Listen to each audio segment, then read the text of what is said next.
unlock the hidden power within you. In this audiobook, learn how to attract the life you desire, shift your mindset, and create lasting change. Your mind, your magnet. Introduction. Your thoughts, beliefs, and energy are shaping the life you live, whether you realize it or not. This book will show you how to take control of your mind, align it with your deepest desires, and become a magnet for the abundance, joy, and success you deserve. Inside these pages, you'll discover how to harness the silent power of your thoughts, rewrite your inner script, and activate the universe's response. This isn't just about thinking positive, it's about transforming your mind to transform your life, ready to attract your dreams. Chapter 1. The silent power of your thoughts. Most people don't notice the quiet war happening inside their own heads. Every single day, there's a voice speaking to you, not out loud, but deep in your mind. It whispers when you look in the mirror, when you fail, when you doubt yourself. It cheers or it criticizes, it uplifts or it tears down. And the wildest part, that voice isn't just talking, it's creating. It's sending out a signal to the world around you like a silent radio wave, shaping what you attract and how you live. I remember sitting on a park bench one fall afternoon, watching the leaves drift down like golden confetti and thinking, why does life feel so heavy when I'm doing everything right? I had the job, I had the apartment, I had friends. There was a storm inside me, made of thoughts I'd never questioned. You're not enough, you're too late, you'll never make it. And those thoughts, those unspoken beliefs, followed me like a shadow. That's when it hit me. It's not what's happening outside. It's what I've been silently repeating to myself on the inside. You see, the mind is like a garden. You don't always see what's growing right away, but trust me, the seeds are there, and they're not neutral, they're powerful. What you plant, whether it's doubt or faith, fear or love, will show up in your reality. Not because of magic, but because your mind is constantly filtering, noticing, and magnetizing the experiences that match your inner world. This is why two people can go through the same moment.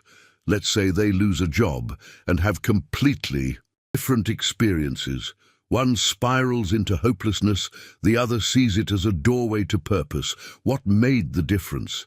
Thoughts, not facts. Thoughts. One believed it was the end, the other believed it was a beginning. That belief shaped their energy, their decisions, and ultimately their future. What I'm telling you isn't just positive thinking, it's mental magnetism. It's understanding that the thoughts you allow, yes, allow into your mind, are shaping the kind of energy you live in. And energy is contagious. It's signal. The world listens to it and responds in kind. Ever notice how when you're in a negative spiral, everything seems to go wrong? Traffic, missed calls, deadlines. But when you wake up in gratitude, somehow the day flows smoother. That's not coincidence. That's alignment. That's your inner magnet either pulling in peace or chaos, depending on your mental state. And here's the tough truth. Most people aren't aware of their own thoughts. We live in reaction. We scroll, compare, criticize, and judge without pausing to ask, is this thought serving me? Is it helping me become the version of myself I dream of being? Awareness is the beginning of power. It's not about controlling every thought, that's impossible. But it's about becoming a better gardener. When a weed pops up, self-doubt, jealousy, fear, you notice it, you pull it, you replace it. You don't let it grow wild. I once read a story about a man who had been homeless for years, and everything changed for him, not when someone gave him money, but when someone said, "You're not broken, you're just believing in the wrong story." That single sentence lit something in him. He began watching his thoughts, rewiring his beliefs, and now he teaches others to do the same. Not through luck, but through mental discipline. That's how deep this goes. Your outer world is a reflection of your inner frequency. Not overnight, not like magic, But slowly, surely, the life you experience mirrors the thoughts you repeat. That's why affirmations aren't just cheesy Instagram quotes. They're tools, bridges, ways to reprogram your magnet so it pulls in better things, better people, better outcomes.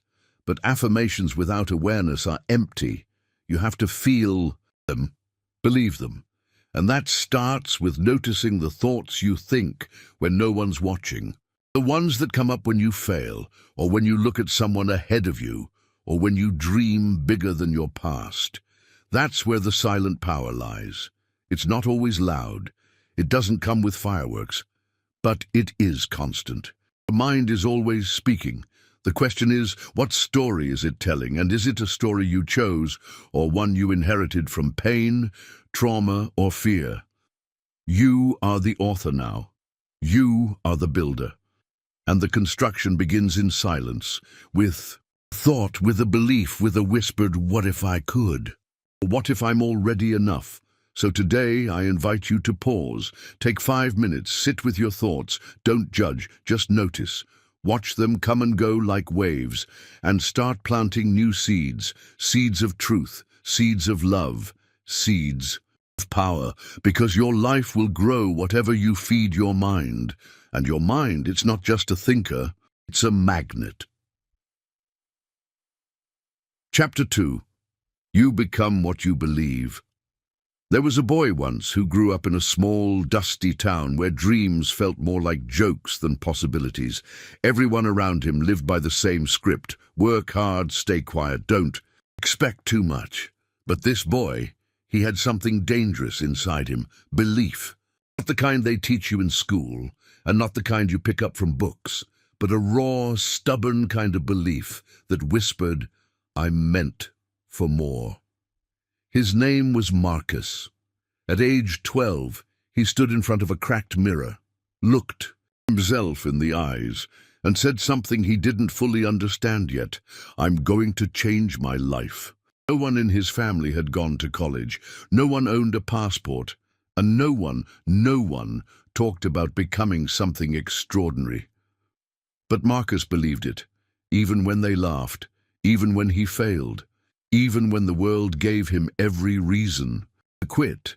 And years later, that same belief turned into something real. He became a best-selling author, standing on stages he once only saw in dreams. Why? Not because he was lucky, not because he had connections, but because his mind had already arrived at the place his body hadn't reached yet. That's what belief does. It moves you before the world does. And that's the truth we forget every day. You don't get what you want. You get what you believe. If you believe you're unworthy, you'll sabotage every opportunity. If you believe people can't be trusted, you'll attract the ones who prove you right. If you believe life is against you, you'll keep living like the underdog, even when you've already won. The mind is a builder, and belief is the blueprint. You can't live beyond what you believe about yourself, not for long. And that's why most people stay stuck, not because they're broken, but because they've been carrying the same quiet beliefs since childhood. Beliefs like, I'm not smart enough, I'm too late, I always mess things up. Success is for other people, not me. Unfamiliar? Maybe someone spoke those words over you once. Maybe you failed enough times that you started agreeing with the voice that said you'd never make it. But here's the truth. Beliefs aren't facts. They're just repeated thoughts. That means you can change them. You can choose a new story starting today. And I know that sounds too simple, but simplicity is where transformation lives. Your beliefs are like sunglasses. You don't see the lenses, but they color everything you look at.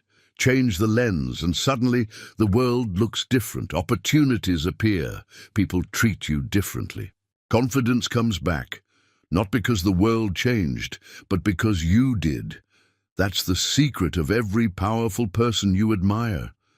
They believed in their worth long before anyone else did.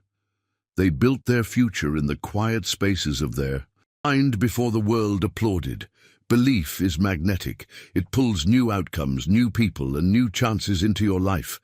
And the most beautiful part, you don't have to believe everything at once.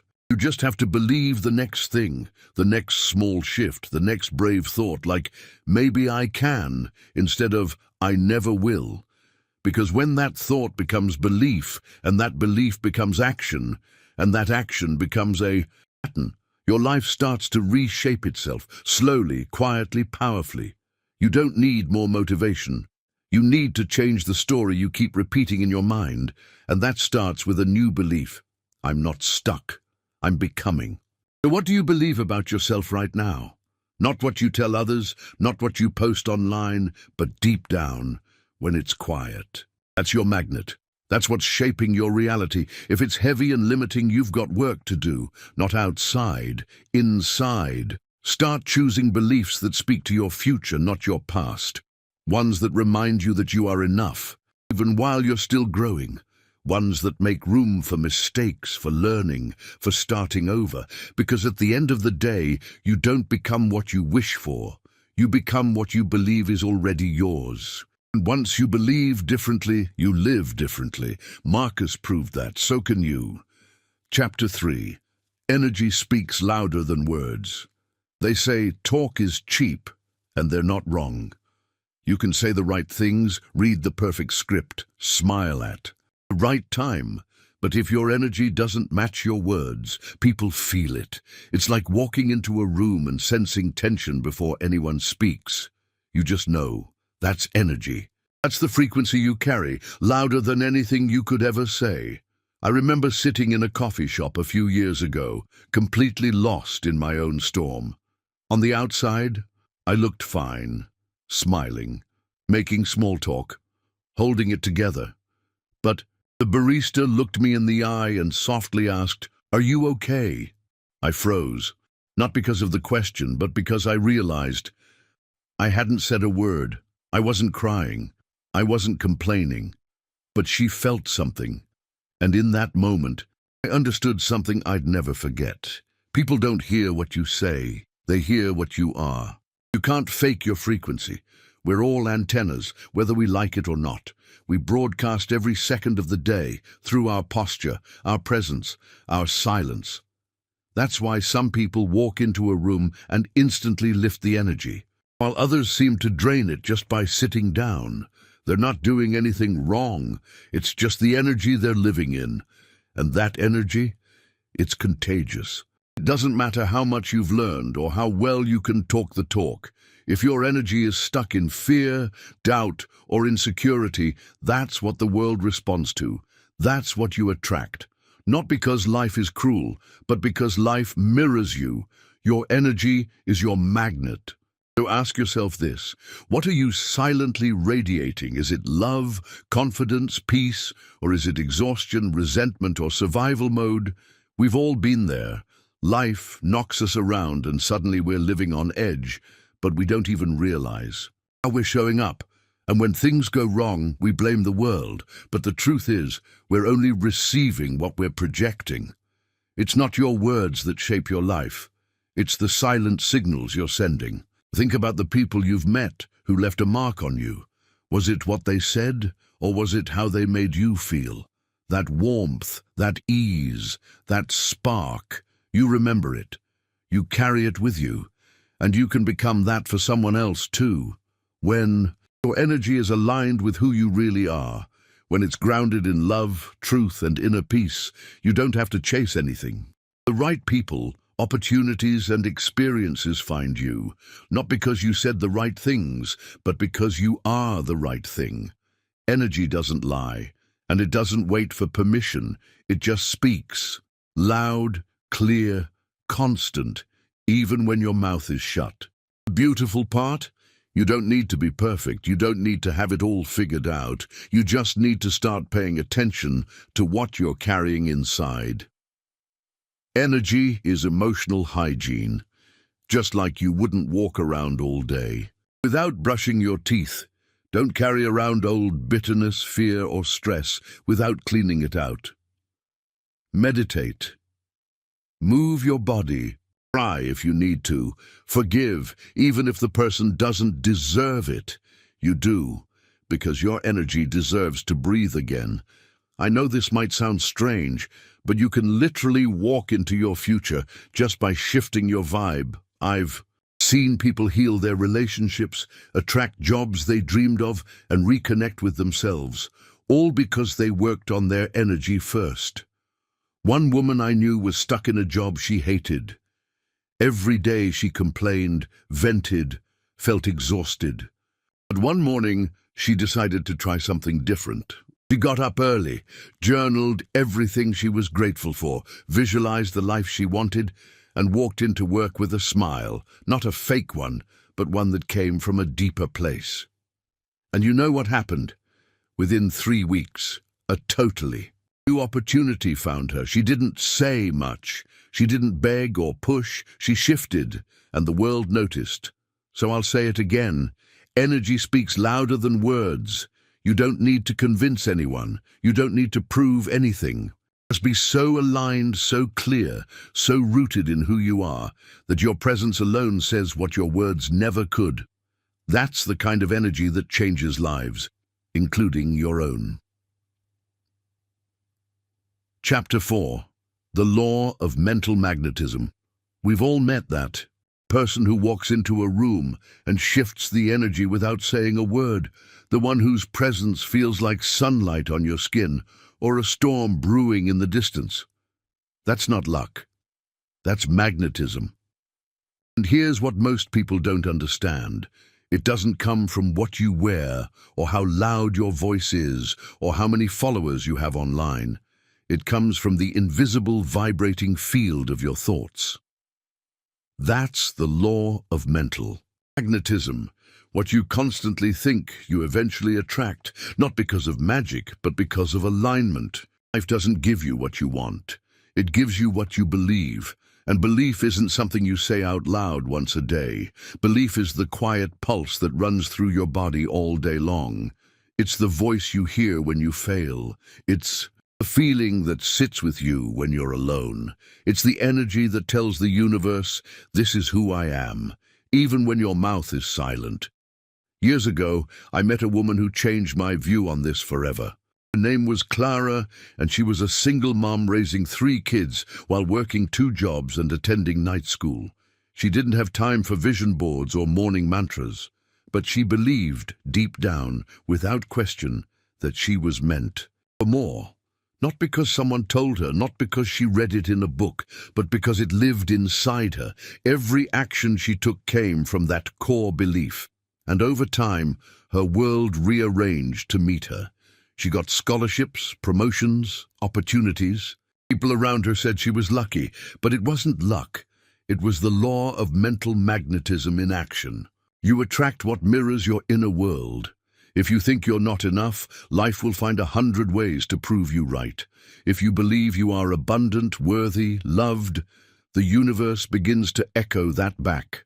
Not overnight, but always. You see, your thoughts aren't just personal. They're magnetic. They travel, they land, they pull. Every single day, you're sending out a signal, and life is answering it. Most people are unconscious magnets. They don't even know what frequency they're on. They replay childhood wounds, old fears, inherited beliefs, and wonder why nothing changes. It's like trying to tune into a radio station but never adjusting the dial. But once you become conscious, once you realize that your mind is a magnet, you can choose differently. You can change the station. You can start thinking from your future, not your past. That's when things get powerful. That's when people start calling you lucky or blessed, without understanding what really changed, but you'll know. Because the change didn't start out there. It started inside. There's a quote I love that says, "Whatever you hold in your mind on a consistent basis is exactly what you will experience in your life." Read that again, slowly. Your mind is the architect. Your thoughts are the bricks. And the law of mental magnetism is the gravity that holds it all together. If your thoughts are scattered, weak, or doubtful, your magnet is dim. But if they are focused, strong, and filled with belief, you become unstoppable. Think about a magnet. For a second, how it pulls in only what matches its charge. It doesn't beg. It doesn't chase. It simply aligns. That's what you're meant to do. And no, it doesn't mean sitting around and thinking happy thoughts all day. It means owning your mental frequency.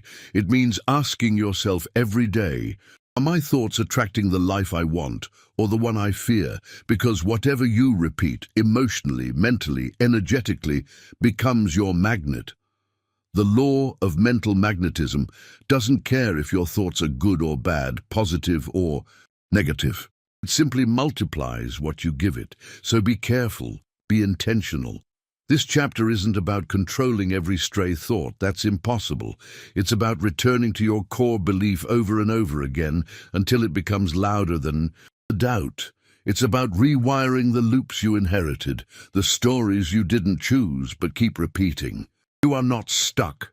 You're just tuned into an old frequency. The power is in your hands now. Real magnetism starts the moment you stop waiting and start choosing. The moment you stop asking the world to change and start adjusting your thoughts. To meet the world you desire, that's when life begins to flow differently. That's when people say you glow. That's when opportunities knock, when timing feels divine, and when you realize it was never outside you. It was always the magnet within. Chapter 5. Your mind is always listening. You ever talk to yourself when no one's around? Maybe you spill your coffee and say, "Ugh, I'm such an idiot."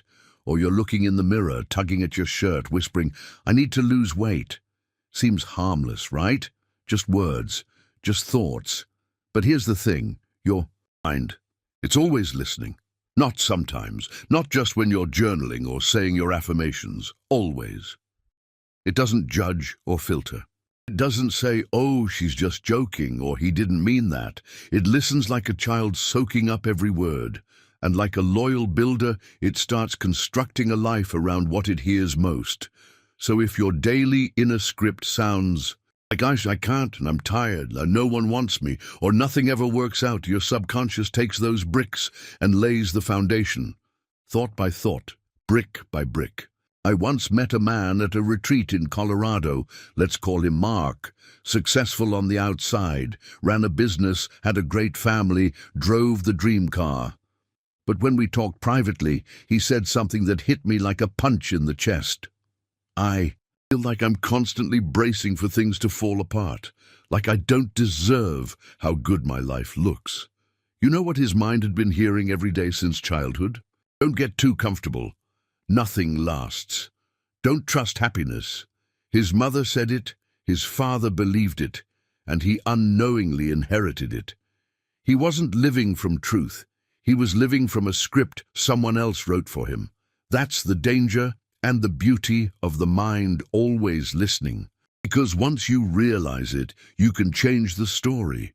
Think about a kid growing up in a home where they're told every day, "You're smart, you're strong, you're loved." That kid grows up with an internal GPS that says, "I belong." Now picture another child hearing things like, "You're too much, be quiet, you'll never be enough." Fast forward 10 years, and that child walks into a room already apologizing for their existence. Same age, different beliefs, different magnets. So the real question becomes, what are you feeding your mind? What's your default talk track? Because even when you're not paying attention, your mind is. It picks up every little sigh of defeat, every sarcastic jab you throw at yourself, every quiet moment of shame. And it believes you. That's not weakness. That's loyalty. But let's not just stop at the problem. Let's go toward the power. If your mind is always listening, then every word, every thought, every story you repeat becomes an invitation, an instruction. What if you started saying things that felt like seeds, not stones? What if instead of, "I can't," you whispered, "I'm learning"? Instead of, "This always happens to me," you said, "I'm shifting patterns." Imagine your mind responding, "Okay, let's build around that." Even the smallest change in self-talk creates ripple effects. You don't have to lie to yourself. You don't have to look in the mirror and scream, "I'm amazing." If that feels fake, just say something a little better, something that feels possible. I'm trying. I'm open to healing. I'm not there yet, but I'm on my way. The brain is like soft clay. Every thought presses into it, leaves a mark. And over time, that becomes your shape. Speak to yourself like someone who's listening, because you are. And when you learn to honor the words that pass through your mind, you'll stop throwing daggers. You'll start planting dreams. I want to leave you with this. One night, when I was going through the hardest season of my life, I sat in the dark and said out loud, I don't know how, but I trust that this pain is not permanent. It wasn't. A powerful affirmation. It wasn't even confident. It was quiet, but it was true. And that one sentence, it became my anchor. My mind heard it, my soul grabbed onto it, and slowly everything began to shift.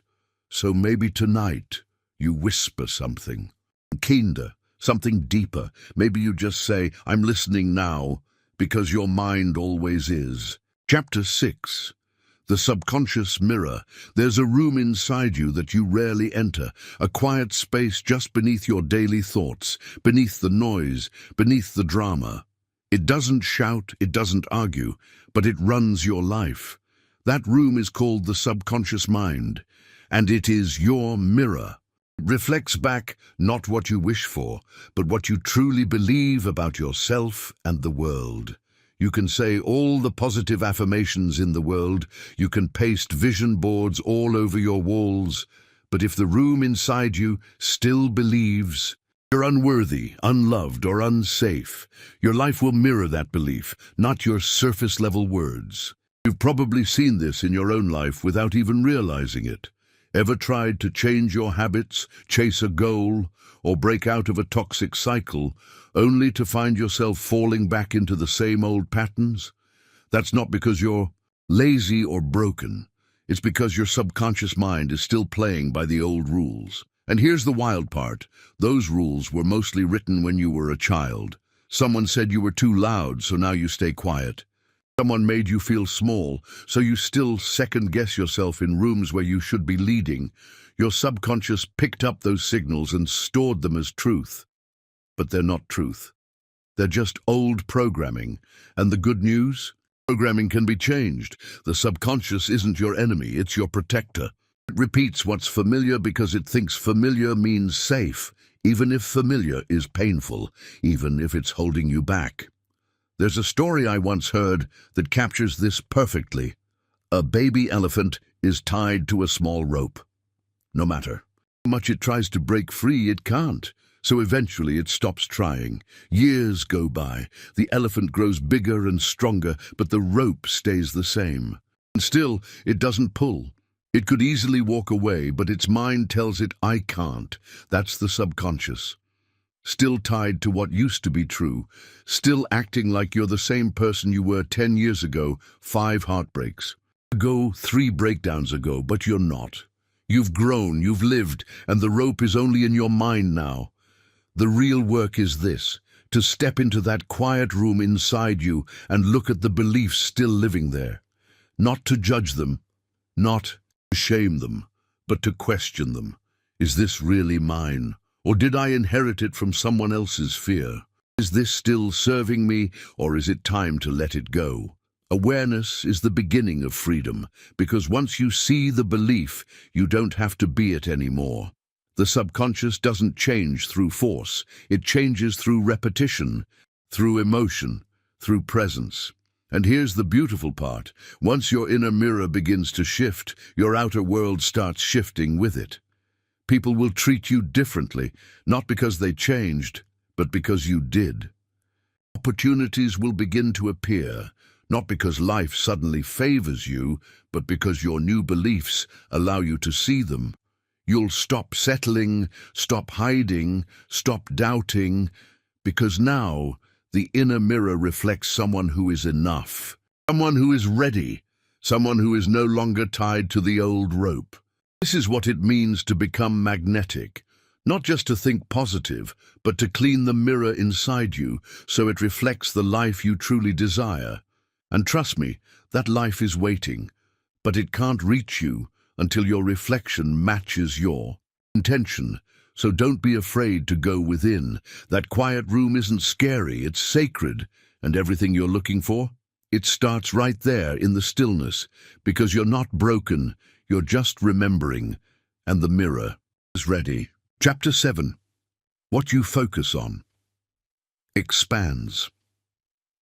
There's an old story my grandfather used to tell me when I was little. He said, "If you walk through a field and stare at the thorns, you'll miss the wildflowers every time." I didn't get it back then.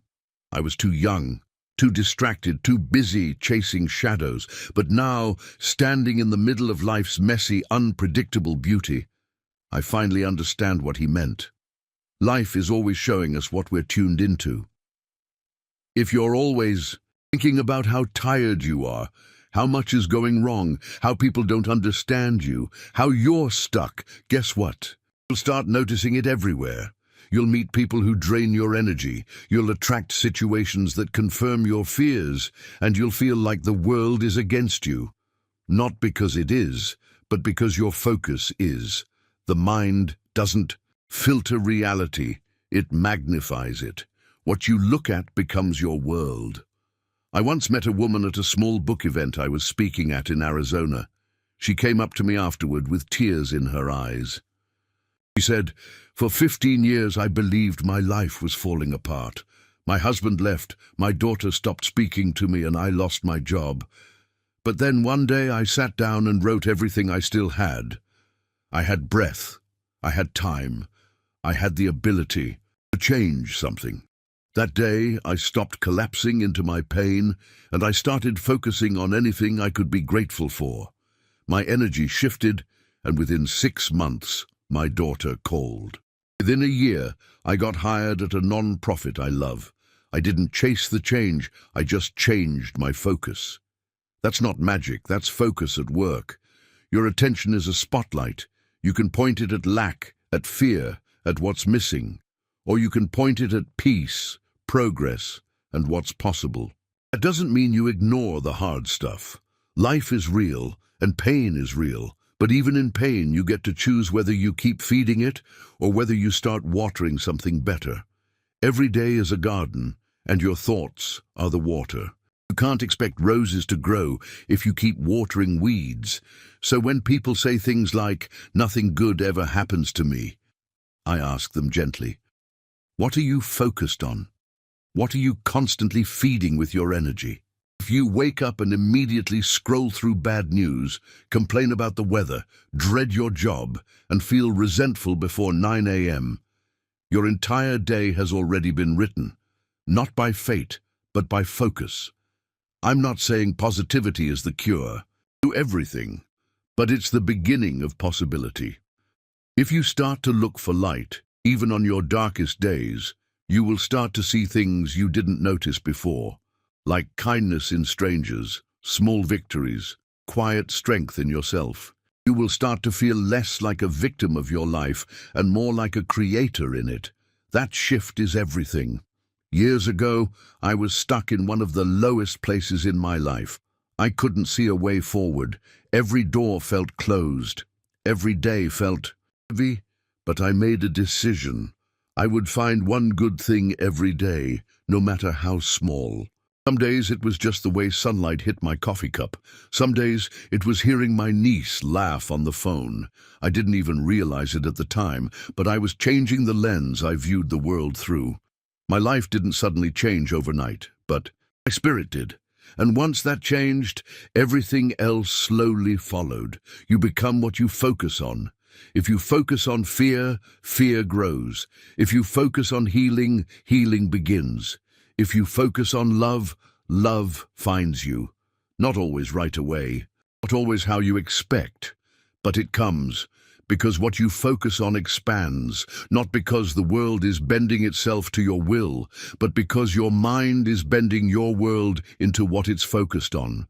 So if your life feels heavy, stuck, uninspired, don't Force it, just shift it. Start small. Focus on the breath, on the silence, on the chance to try again. Focus on who you're becoming, not who you used to be. Focus on what you want, not what you're afraid of. You don't need to have it all figured out. You just need to stop giving all your energy to the wrong things. Remember this: your focus is your power. Protect it, direct it, and the life you're dreaming of will quietly start showing up right in front of you, flower by flower. Chapter 8. From doubt to desire, doubt is a shadow that walks beside all of us. It doesn't always shout. Sometimes it whispers. Sometimes it comes in the form of a parent's old voice echoing in your head, telling you to be realistic. Sometimes it's the quiet hesitation before taking a leap, the tug in your chest that says, "What if I fail?" We're born with curiosity, with wonder, with dreams, but somewhere along the way, the world teaches us to shrink, to second guess, to play it safe. And that's how desire gets buried, under years of maybe later and not good enough. But here's the truth. No one told us growing up, doubt is not a sign to stop, it's an invitation to rise. Everyone you admire, every creator, artist, speaker, teacher, leader, they didn't get there by avoiding doubt. They got there by walking through it. I remember a story about a woman named Elena who had always dreamed of opening her own wellness center. For years she watched other people do it, on Instagram, in her town, even old classmates who seemed less qualified. But every time she felt the pull to start, she'd freeze. Who am I to do this? What if no one comes? What if I look like a fool? Those were her daily thoughts. Until one day she got tired. Not tired of dreaming, but tired of doubting, tired of watching other people live the life she was imagining. So she did something radical. She started small. One yoga class in her living room. 3 people showed. That was it, but her desire had been awakened, and it refused to go back to sleep. Fast forward 2 years, she runs a full-blown holistic center in Oregon, serving hundreds of people, and teaching others how to rise from fear. The doubt didn't go away, she just stopped letting it lead. This is how it works. Desire is fire, doubt is smoke. The more you focus on the flame, the less power the smoke has. But if you sit and stare at the smoke long enough, you'll forget the fire ever existed. The real shift happens when you stop asking if you're ready and start trusting that your desire wouldn't be there if you weren't meant to move. Doubt and desire will always coexist. You'll feel both. That's normal. But you get to choose which one gets your energy. You get to decide whose voice gets turned up louder in your life. It's not about fake confidence or pretending. You have all the answers. It's about showing up messy, unsure, scared, and moving anyway. That's real bravery. That's how momentum is built. The universe doesn't reward perfection. It responds to action, especially the kind that comes from the soul. And desire is soul language. It's how the deepest parts of you say, "Hey, there's more." And if you ignore it too long, it'll come back louder. It'll show up in your dreams. It'll keep you restless at night. Because desire was never meant to be a fantasy. It was meant to be a roadmap.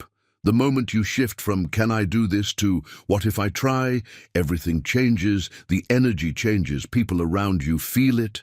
Life starts meeting you halfway, synchronicities happen, mentors appear, clarity returns. And it's not magic, it's alignment, because when you honor your desire, you honor your truth. And truth has a frequency that can move mountains. Don't let doubt sit in the driver's seat of your life. You've already waited long enough. You already know what it's like to hesitate, to stall, to put your dreams on hold. But now, you're being called to desire, fully, fearlessly, freely. It's not about being ready, it's about being willing to trust that what's pulling at your heart is pulling you forward, and that every step through the doubt is a step toward the life that's waiting for you, the life you were built for. So when doubt comes knocking again, and it will, smile at it. Thank it for trying to keep you safe, but remind it you've got somewhere to be, and desire is leading the way. Chapter 9. Rewriting the inner script. We all have a voice inside us that never shuts up. Sometimes it cheers us on, but more often it whispers things we'd never say to someone we love. You're not good enough. They're going to leave. You always mess things up. The saddest part. That voice usually isn't even ours. It's borrowed, stitched together from childhood pain, critical parents, that one cruel teacher, or the heartbreak we never really healed from. Somewhere along the way, we started telling ourselves stories based on what we went through, not what we are. And we repeat those stories so often, we forget they're not facts. They're just scripts, outdated, unhelpful, heavy scripts. Let me tell you about a woman I met once after a seminar I was speaking at. Her name was Linda, 62 years old, glasses always slipping down her nose, eyes full of kindness, but buried behind a layer of shame. She pulled me aside and whispered, "I've never believed I was smart enough. My father told me that when I was 12. I've carried it my whole life like it was true." And then she smiled sadly. "I became a nurse. I raised 3 kids. I did everything right, but that voice, it never shut up." That moment hit me hard, because how many of us are living entire lives trying to prove a lie wrong? How many of us are running from a script someone else handed us? Here's what we need to understand. Our thoughts are not permanent, they are not destiny, and they can be rewritten. Just like a script in a movie, you can tear out the scenes that don't serve you anymore. You can write new lines.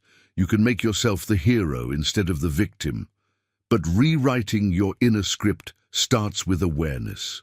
You have to stop, listen, and get brutally honest. What's the story you're telling yourself right now? What words come up when you make a mistake? What beliefs do you carry about love, success, or worth? And when you hear them, don't try to bury them. Bring them to the surface. Hold them in the light. Question them. Where did this come from? Is this even mine? Who gave me this belief? And why am I still carrying it like it's gold? That's the beginning of the rewrite. You don't need to fight your mind. You need to teach it something new. Start small. Start honest. If your current script says, "I'll never be enough," replace it gently. Not with fake positivity, but with truth. Say, "I'm learning to see myself differently," or "I am enough even when I'm not perfect." Speak it every day. Write it. Feel it. Look yourself in the mirror and say it out loud, even if it feels weird.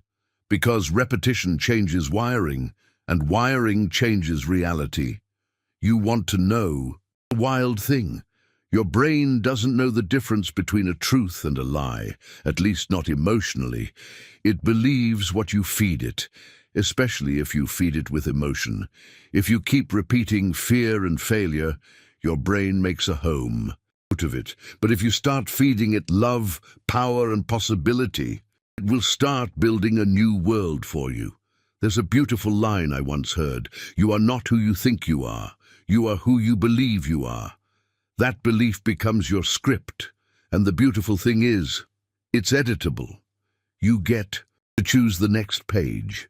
You get to flip the narrative. You're not too late, you're not too broken, you're just one powerful rewrite away from becoming everything you were meant to be. Here's something I want you to do tonight. Before you fall asleep, write down the top 3 negative thoughts you say to yourself the most. Be honest, even if they hurt. Then, next to each one, write the truth. The rewrite. Not what your pain says, but what your soul knows. Then read that truth aloud. Let your voice speak life over your heart. Do it again tomorrow and the next day until your mind starts to believe it. Linda, remember her? A few months after that seminar, she emailed me. She said, "I've started writing again. I'm taking a course. My inner voice still argues sometimes, but now I talk back. I tell it. That was his voice, not mine." I cried reading that, because that's what this is all about. Reclaiming your voice, reclaiming your story. You are not broken, you are not behind. You are simply running on an old script. But guess what? You're the writer now. You always have been. And from this moment forward, every line is yours to choose. Chapter 10. The emotion behind the thought. Most people don't realize it's not just the thought that creates, it's the emotion behind it that gives it power. A thought on its own is like a whisper in the wind, but when you attach emotion, real, raw feeling, that's when it becomes a magnet. You could think, I want a better life 100 times a day, but if the emotion underneath that thought is fear, doubt, or desperation, the universe hears that, not the words. I remember talking to a woman named Claire, a single mother from Ohio who had spent years trying to change her life. She had vision boards, journals, affirmations, all the tools, but nothing seemed to stick. She told me, I'm doing all the right things, but deep down, I feel like I'm lying to myself. That's when it hit me. She wasn't attracting. From her desire, she was attracting from her lack. Her thoughts said one thing, but her emotions told another story. A story of pain, of not being enough, of being stuck. And the universe responded not to her vision board, but to her vibration. The moment she started healing those emotions, learning to trust herself, forgiving the past, believing she deserved good things, everything changed. Not overnight, but steadily. You see, emotions are the fuel, the fire behind your thoughts. They either lift them into the sky like lanterns or pull them down like anchors. And if you've ever wondered why some people seem to manifest easily while others struggle, it often comes down to emotional alignment. Are you thinking positive thoughts but feeling low, bitter, hopeless? That's like trying to sail with no wind. But when your thoughts and emotions line up, when what you want matches what you feel, that's when things move. Quickly, authentically, powerfully. The real work isn't forcing new thoughts, it's healing the old feelings. It's sitting with your shame, your grief, your disappointment, not to stay stuck in them, but to release them, to make space for better ones. Because the mind may think, but it's the heart that decides whether you truly believe. And belief isn't just an idea, it's a feeling. That's why gratitude works like magic. When you feel thankful, you're tuning your emotions to abundance. When you feel love, you're signaling connection and wholeness. When you feel peace, you're saying, I trust life. And trust is a frequency the universe knows very well. So if you want to change your reality, don't just change what you think, change how you feel about what you think. Ask yourself, does this thought feel good in my body? Does it make me lighter, calmer, clearer? If not, there's deeper work to be done, and that work isn't weakness, it's wisdom. It means you're listening to your emotional compass, not just trying to positive think your way out of darkness. Remember, thoughts plant the seeds, but emotion waters them. And your future only grows from what's truly nurtured inside. Chapter 11. The universe responds to certainty. There's something magnetic about someone who knows what they want, like really knows deep down, no second-guessing, no bargaining with fear, the kind of certainty that doesn't come from logic, but from something unshakable inside. I remember watching my friend Jasmine walk into a room with that kind of energy.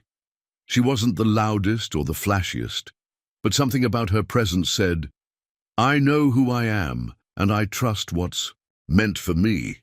At the time, I was in the middle of trying to manifest things in my life, money, peace, love, but nothing was sticking.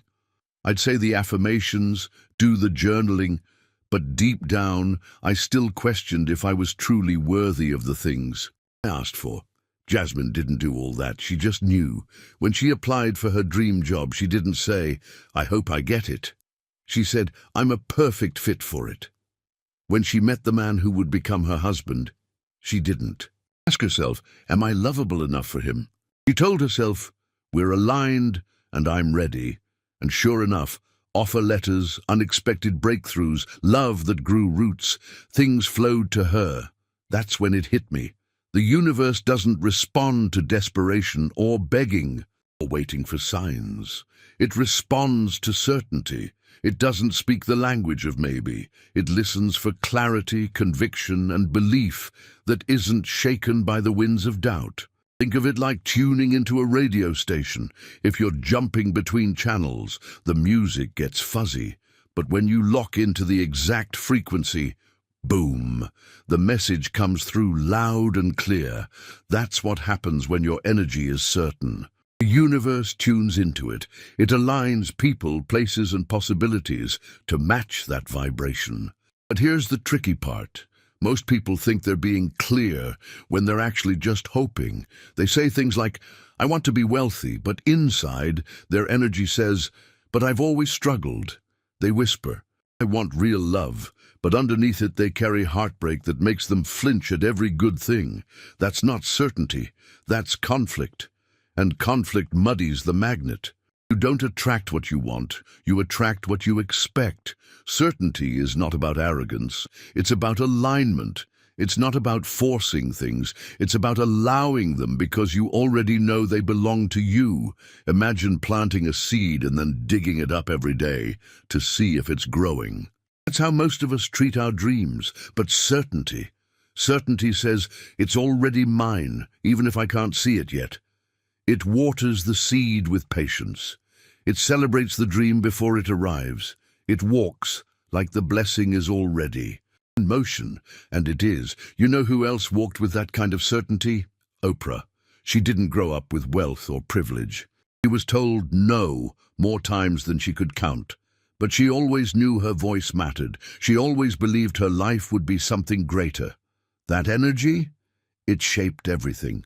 Because when you believe with all your being, life has no choice but to rise and meet you. It's not magic, it's not luck, it's magnetism. And here's what's wild. Certainty doesn't have to be loud. It can be soft, calm, quiet. It can live in the way you take care of your body, show up for your work, speak kindly to yourself. It can be in how you walk away from things that aren't meant for you, without panic. That's certainty too. It's peace that says, if, not this, something better. The universe hears that, and it listens. So if you've been wondering why things aren't showing up, ask yourself, are you hoping or are you certain? Are you begging or are you believing? Are you planting your desires in fertile energy, or are you constantly digging them up with doubt? Let this be your shift, from fear to faith, from waiting to welcoming, from maybe to absolutely. Start acting like it's already yours. Start walking like the doors are already opening. Start showing up like the version of you who already has it, because that energy, that's when everything changes. That's when the universe nods and says, now I know what to bring you. Chapter 12, The Power of Imagination. They told you to grow up, to stop daydreaming, to be realistic. And somewhere between childhood and adulthood, you listened. You folded up your imagination like an old map and tucked it away in the drawer of your mind, thinking it was just for kids. But here's the truth most people never hear. Imagination isn't childish. It's divine. It's the quiet voice of the future whispering back at you. It's not just about escaping reality. It's about creating it. Everything around you, every invention, every skyscraper, every piece of art was born first in someone's imagination. Steve Jobs imagined a computer that could fit in your pocket. Walt Disney imagined a kingdom of magic before he had a single dollar. Oprah imagined a life far beyond what the world told her was possible. And you? You're imagining things too, even if you don't realize it. The catch? Most people use their imagination against themselves. They imagine worst-case scenarios. They rehearse rejections that haven't happened. They see the future through the lens of their fears, not their faith. And the universe, ever loyal, responds to that inner blueprint. But your imagination isn't here to keep you scared. It's here to set you free. It's the seed of all becoming. The very fact that you can see something in your mind that doesn't exist in your world yet, that's proof of the power inside you. When I was 12, I remember sitting on my grandmother's porch in the summer heat of Mississippi. We didn't have much. The streets were cracked, the nights were loud, and dreams felt far away. But every evening she'd look up at the stars and say, "Everything you see up there, someone once imagined it. Don't you ever stop using yours." At the time, I didn't understand what she meant. I thought she was just being poetic. But years later, when life got heavy and the noise of the world drowned out my hope, I heard her voice again. That one sentence reminded me that imagination isn't a game, it's a gateway. The mind doesn't know the difference between what's real and what's vividly imagined. That's why elite athletes visualize their wins before they ever compete. That's why entrepreneurs build dream boards and vision maps, because what the mind rehearses, the body follows. What the heart dares to imagine, the soul begins to attract. You want to change your life. Start changing the images you carry inside. If you keep picturing failure, you'll trip on the road to success. But if you dare to imagine a life so aligned, so bold, so full of truth, then life will rise to meet you. Imagination is spiritual currency. It's the first investment you make into your dreams. And no, it's not always easy. Imagination requires vulnerability. It asks you to believe in things you can't yet prove. It calls you to see beauty in the middle of your mess. But what's the alternative? A safe life that feels small.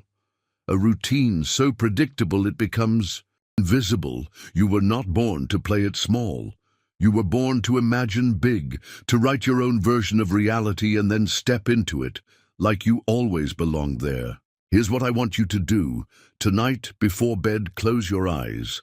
And don't just wish for something, see it. Feel the sun on your skin in that dream city. Hear your name being called on that stage. Taste the freedom of financial peace. Watch your future self laugh, move, dance, and live. Let it feel so real that your soul starts to believe it's already happened, because in some dimension, it has. Your job now is to pull it in. We've been told imagination is fiction, but the truth, it's the first draft of reality. So unearth that old map. Take your imagination out of the drawer. Blow the dust off, because your mind is a magnet. And when it's powered by the fuel of imagination, it becomes unstoppable. Don't ever stop dreaming. Don't ever stop seeing, because the moment you do is the moment life starts rearranging itself to match your vision. And that's where the magic lives. Chapter 13. Your vibe attracts your tribe.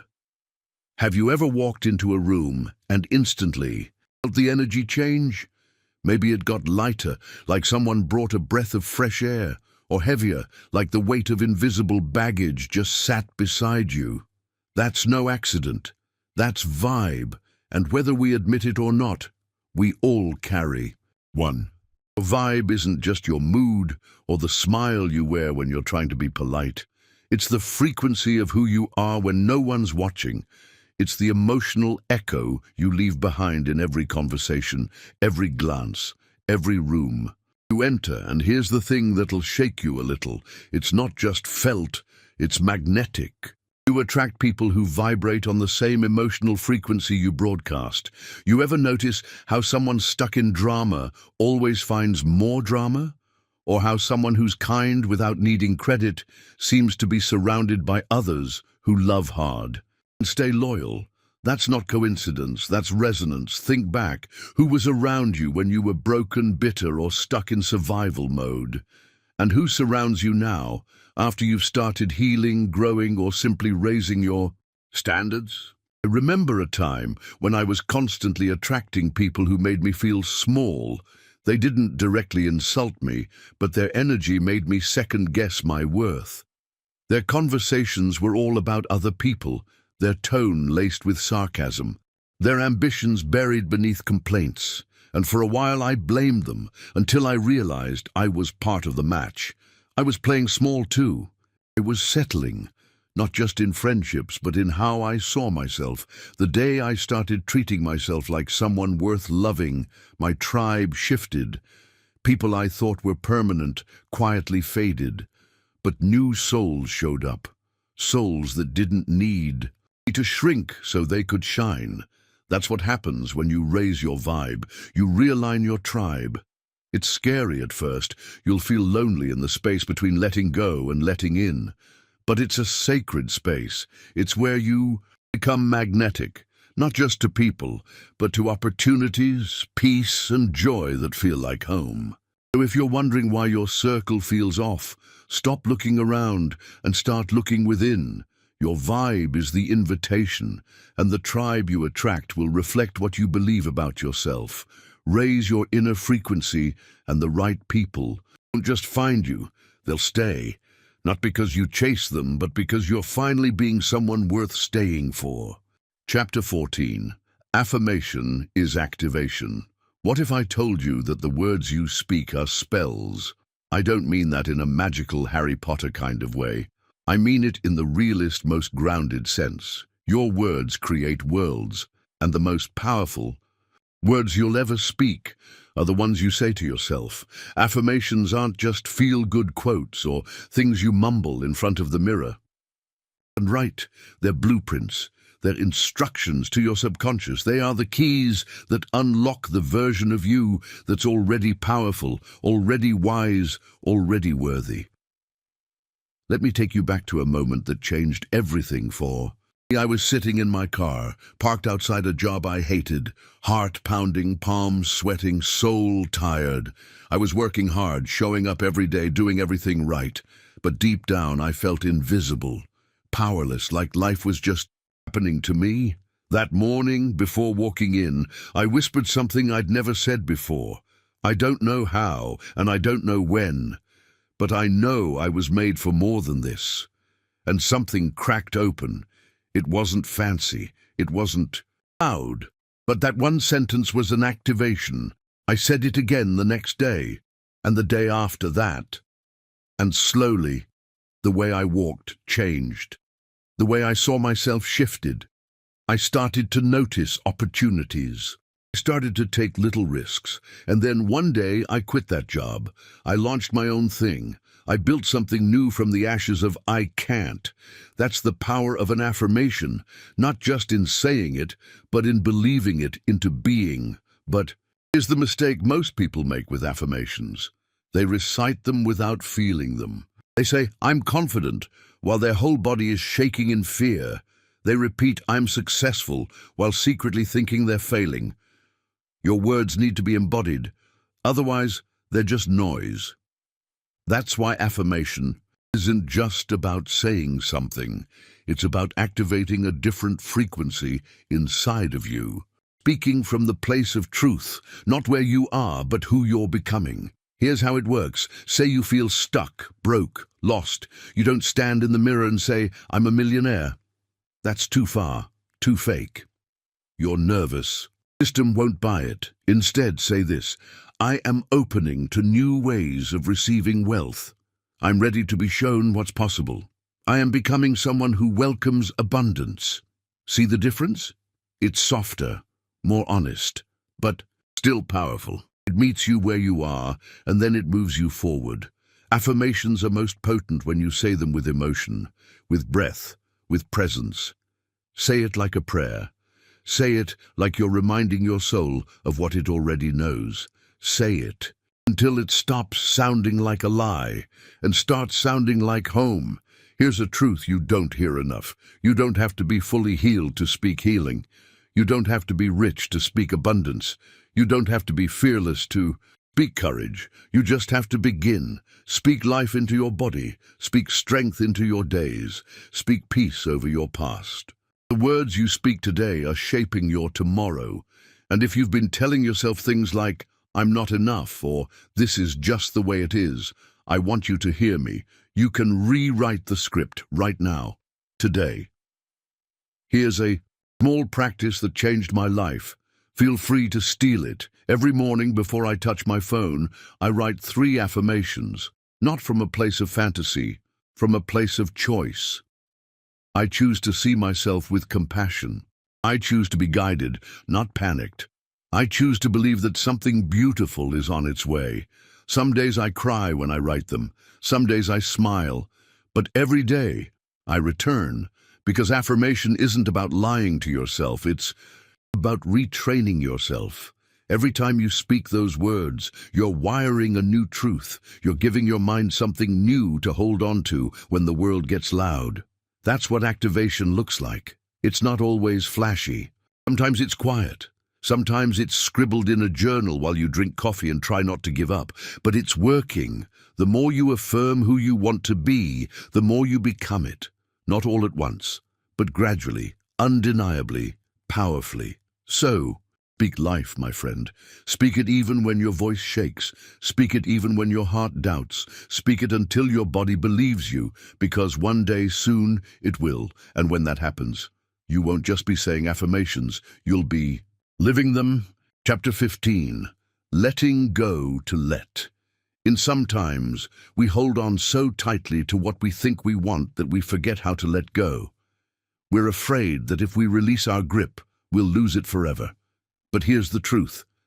Sometimes you have to let go of what no longer serves you in order to make room for what is meant for you. Imagine this: a man named Alex, a successful entrepreneur who had spent his whole life building his business empire. He had every material thing he could dream of, but deep down he felt lost. He had this overwhelming sense of emptiness despite all the success. One day, a mentor pulled him aside and said something simple, yet life-changing. You're holding on too tight. You've built your world around what you think you want, but what you need is already here. You just haven't made space for it. Alex didn't understand at first.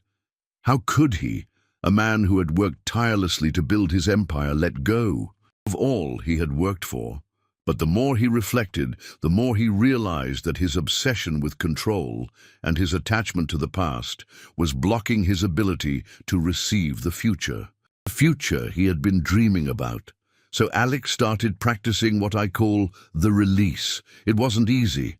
Letting go of old habits, outdated beliefs, and the fear of failure wasn't something that happened overnight. But as he slowly started releasing his attachment to how things should be, something shifted. He began to see opportunities he had overlooked before. He allowed new relationships into his life, and most importantly, he started trusting that the universe, whatever higher power he believed in, had his back. When he let go of the need to control everything, that's when he realized how much space he had created for what was truly meant for him. It's easy to think that in order to receive, you must take action. But sometimes, the most powerful action is inaction. It's in allowing things to unfold naturally. Letting go doesn't mean giving up. It means surrendering to the flow of life, trusting that it's taking you exactly where you need to go. I've been there myself. I used to hold on tightly to relationships, to my career path, to my identity, and to my fears.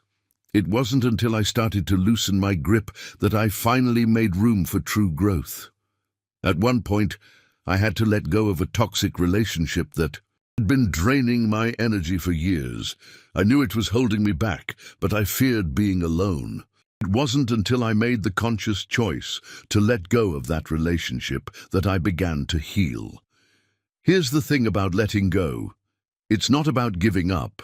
It's about releasing the attachment to things that no longer serve your highest good. Whether it's a belief, a job, a person, or a past failure, you don't need to carry that weight anymore. Every time you let go, you make room for something new to come in. It's a cycle. You can't invite fresh energy, opportunities, or relationships into your life when your hands are full of old baggage. When you let go, you make space for the universe to work its magic. And trust me, the universe has a way of bringing in exactly what you need, but it can't work when you're still holding on to the past. Think of your life as a garden. You can't plant new seeds if the soil is overcrowded with weeds and dead plants. Sometimes the most powerful thing you can do is clear the space so that the new can grow. The journey of letting go can be painful, but it's also liberating. It's about recognizing that the best things in life often come when we stop forcing and start allowing. By releasing our grip on the past, we create space for a future that aligns with our deepest desires. If you're holding on to something right now, whether it's fear, regret, or doubt, let this be your sign to release it. Trust that when you let go, you're making room for something greater to enter your life. The path may be uncertain, but the possibilities are endless. So, ask yourself today, what am I holding on to that no longer serves me? What am I afraid to release? And what could enter my life if I simply made room for it? When you let go to let in, you're not just creating space. You're creating the possibility for your true desires to manifest. Trust the process. Surrender to the flow and watch as the life you've been dreaming of begins to unfold before you. Chapter 16. Aligning action with attraction. You've probably heard people talk about the law of attraction, the idea that you attract into your life whatever you focus on. But here's the kicker. Attraction without action is just daydreaming. It's like ordering a pizza online, but not bothering to answer the door when it arrives. I want to share a story that might hit home. There was a woman named Sarah, let's call her that for now, who always dreamed of starting her own business. She was obsessed with the idea of being an entrepreneur, living on her terms, helping others, and doing something that lit her up every morning. Sarah read all the books, watched countless videos, and even followed every motivational speaker on Instagram. She could practically quote the law of attraction from memory. She was attracting everything, dreams, visions, goals. But there was one thing she didn't do. She didn't act. Her mornings were filled with visualizing success. But when it came time to actually open her laptop and build the business, she froze. The energy she was putting out into the universe wasn't matched by the energy she put into her life. As much as she believed it, as much as she envisioned it, nothing moved forward without the fuel of action. Action is the missing link between thoughts and manifestation. The universe doesn't just hand you what you want, it meets you halfway. It's not about waiting for the perfect moment to take a leap. It's about alignment. When your thoughts, emotions, and actions are in sync with your desires. Think about it this way. You can't attract a new job if you're not willing to send out resumes. You can't pull in a loving partner if you're not open to love, if you don't believe you deserve it, or if you're still holding on to old baggage. It's like setting a goal to get in shape. You can visualize having a fit body, but if you're sitting on the couch with a bag of chips every day, nothing will change. The universe responds to those first steps. It responds to the energy you put out when you make a conscious decision to take action toward what you want.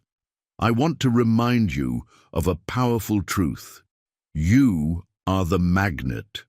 But the key is not just sitting still and hoping for everything to come to you. It's about meeting the universe halfway, by showing up, working hard, and pushing past the doubts that inevitably come. Here's something simple to remember. Your actions are the bridge between the dream and reality. If you want the life you imagine, you need to be willing to do the things that get you closer to that life. It's not always easy. There will be days when fear tries to stop you, when doubt creeps in, but every step forward, no matter how small, brings you closer to your goal. Now, ask yourself, what's one thing I can do today that aligns my actions with my desires? Maybe it's writing that first chapter of the book you've been dreaming about. Maybe it's going for that walk to start your fitness journey, or maybe it's simply making the call to someone who can help you move forward. Whatever it is, take action. Attraction is powerful, but action is what makes it real. Chapter 17. Your words shape. Your words are more than just tools for communication. They are the brushstrokes painting the reality of your life.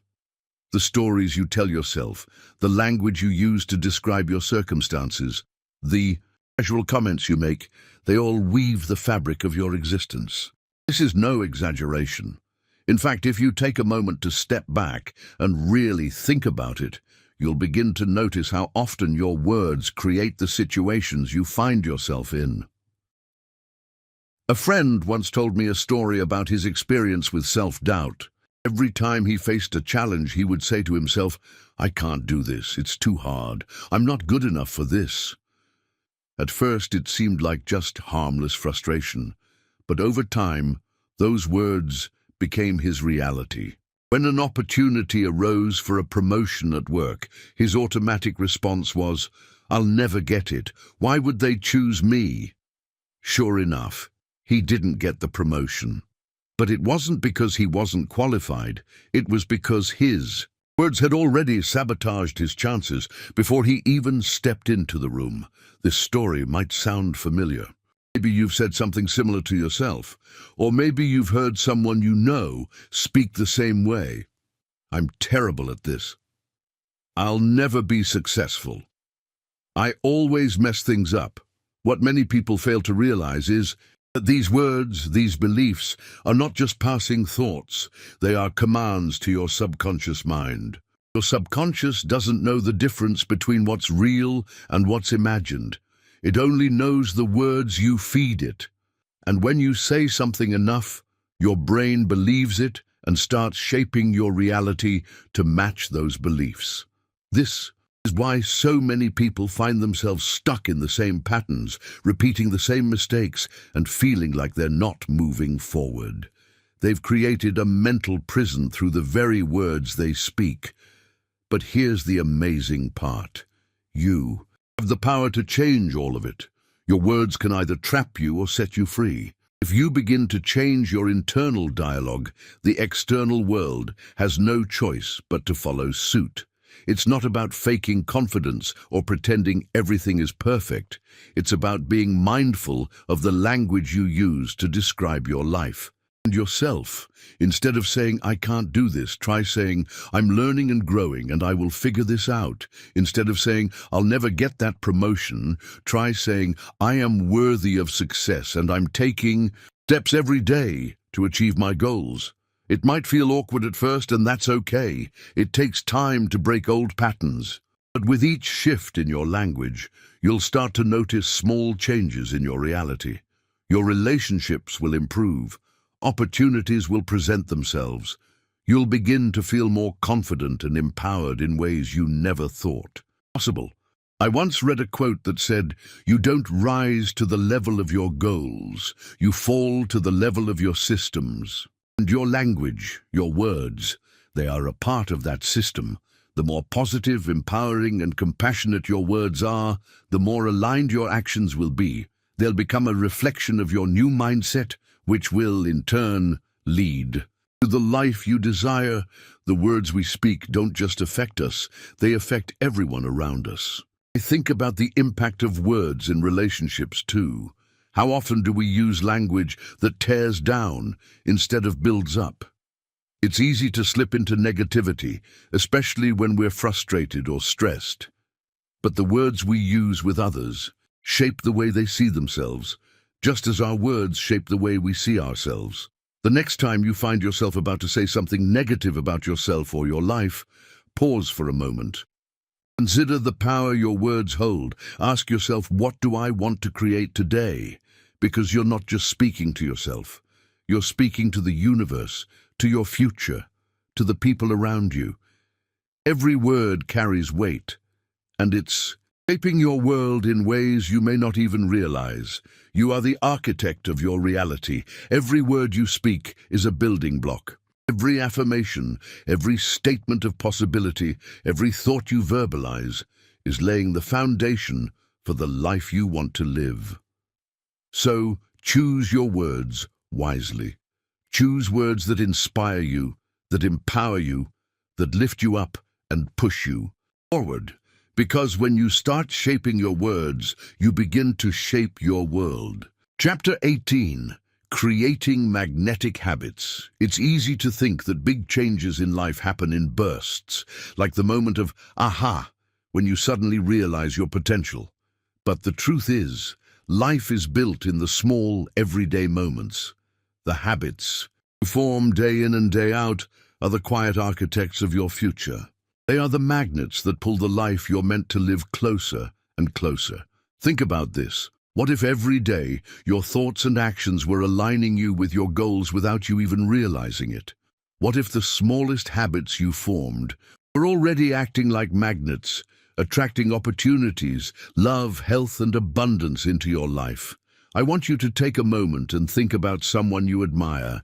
Maybe it's a successful entrepreneur, a famous artist, or even a family member who lives life on their terms. Do you know what they all have in common? The small, seemingly insignificant habits that create their extraordinary lives. And guess what? These habits weren't born overnight. They were cultivated, repeated, refined. Take Elon Musk. He doesn't just wake up and decide to change the world. Every morning he makes choices. He wakes up early, meditates, reads, works out, and shows up for his business.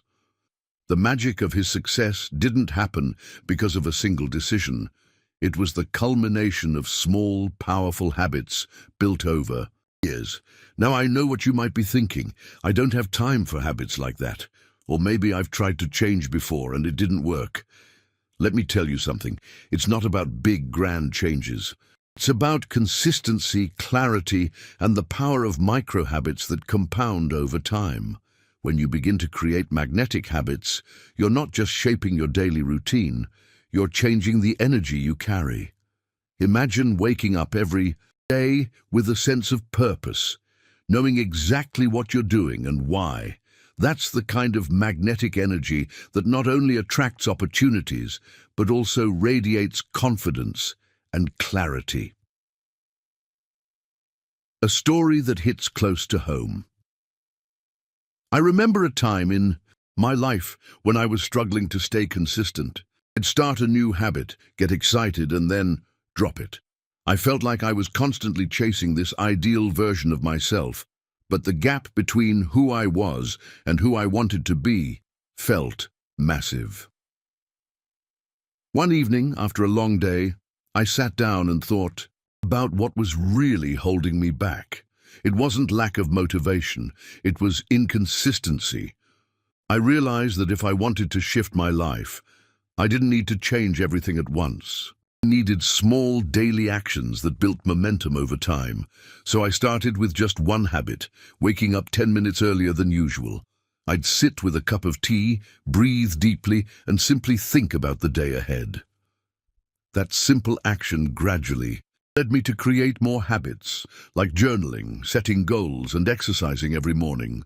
Little by little, my life started shifting. Fast forward, and those small magnetic habits began to compound. Opportunities came my way that I hadn't even expected. Relationships deepened, and my energy shifted. The habits weren't just changing my days, they were changing me. The power of the micro-habit. What if, instead of aiming for a massive overhaul, you focused on just one habit? Maybe you could start by focusing on something small, like drinking a glass of water first thing in the morning, or writing down 3 things you're grateful for every night. These seemingly simple habits build the foundation of something much bigger. You see, magnetic habits are simple, but the power comes from their repetition and the energy they create. Over time, these habits become a part of your identity. The next time you think about the person you want to become, remember, they are already inside you, just waiting to be brought to life with the right habits. I'm not saying that change won't be hard. Change always requires effort, but in the process of creating magnetic habits, you start to attract the version of yourself that you've always wanted to be. Little by little, you'll feel like you're magnetizing your life, not by force, but by the natural flow of who you've become. Chapter 19.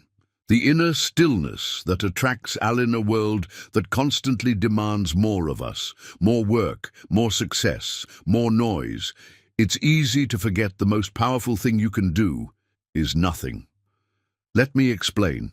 Sometimes, in our search for answers, we forget that the answers are already inside us. They don't come from external hustle or noise, they come from inner stillness. You've likely heard that saying, you can't pour from an empty cup. But here's the truth. You can't attract abundance, peace, or happiness if your cup is constantly overflowing with worry, stress, and chaos. Think about it. When we're overwhelmed, the universe can't hear us. It's like trying to shout over a crowd and expecting someone to listen. But when we sit still, when we create a space of quiet within ourselves, everything becomes clearer. Stillness is where the magic happens. It's where the real power of attraction comes from. When your mind is constantly racing, you're not creating a powerful magnet, you're creating resistance. The energy you're sending out is one of lack, anxiety, and confusion. It's the energy of chasing, grasping, and struggling. But when you quiet your thoughts, everything slows down. The noise fades away. And in that moment, you're finally able to hear your inner voice. You're finally able to hear the universe's response.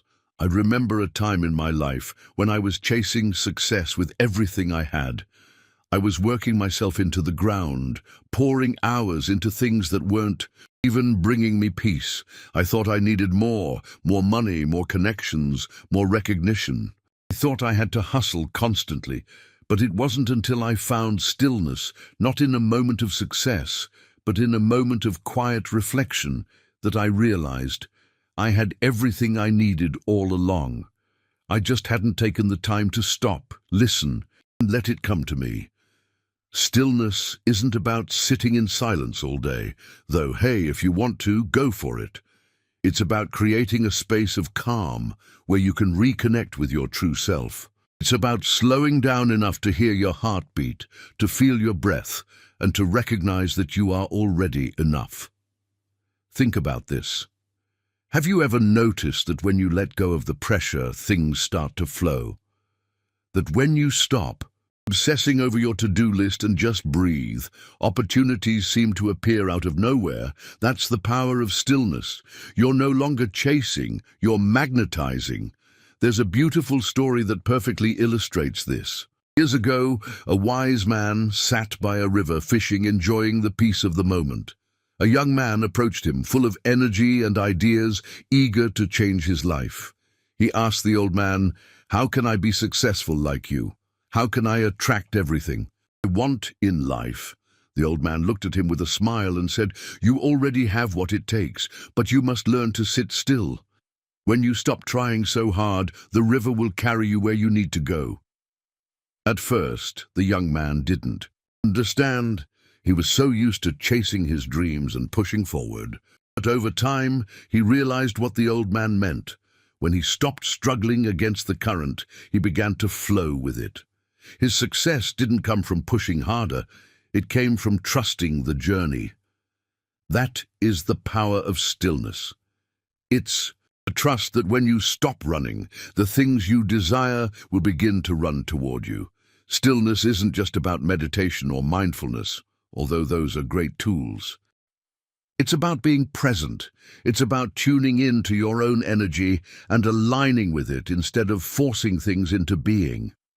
Have you ever noticed that the most successful people, whether they're CEOs, artists, or spiritual leaders, often have a sense of calm about them?